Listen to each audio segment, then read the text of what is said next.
Dad, you go for it. Yes, sit down.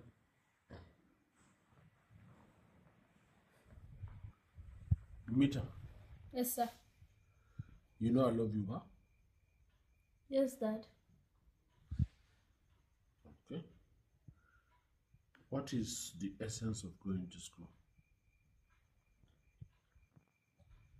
To be educated. To get a job. Beautiful.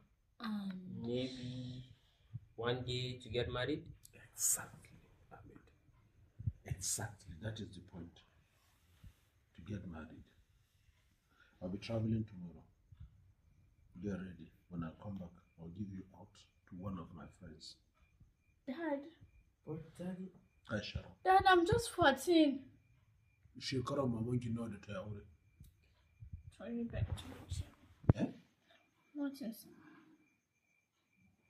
Okay. The earlier the better. 100% obedience because... The Nikki? It will help my